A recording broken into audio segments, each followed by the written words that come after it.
We done a bit of digging up, Tom, while you weren't here, and I actually came across a video 10 I wasn't there. years I wasn't ago. there. It wasn't You me. look very different, tabarakallah, mashallah. This fitness enthusiast has really helped, mashallah. You looked a bit different. I'm guessing you were about 23 in this video that I'm going to show. Okay. You're going to find out. Let's play the video.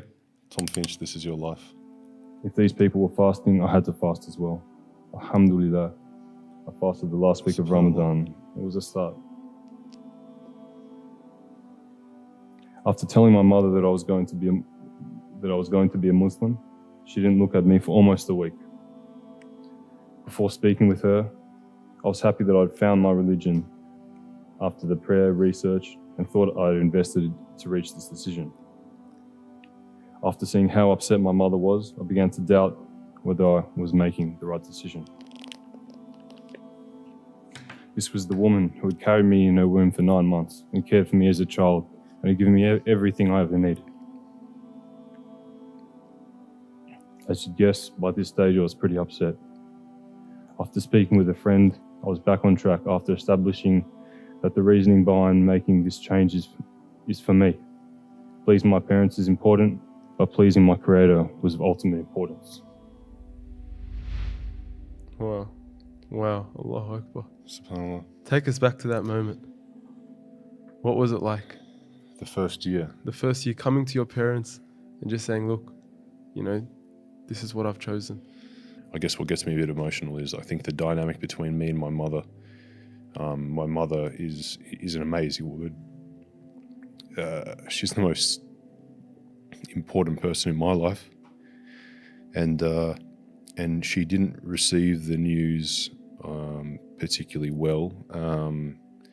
I think in hindsight she maybe understands it a bit better now, along with probably a few other people. But it was very difficult for her.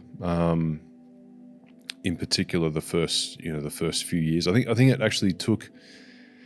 probably took about 3 years for us to pull together a relationship which was somewhat representative of what it used to be. Like, my mother was like, carry any excuse for a party Finch. Like any Friday night, like she would be inviting my friends over for a party or a barbecue or a get together. I wouldn't even know about it. I said, "Oh, Finchy, by the way, I'm coming to your house Friday." I'm like, "Okay, whatever, you know, I'll see you there," type of thing. So she's a machine.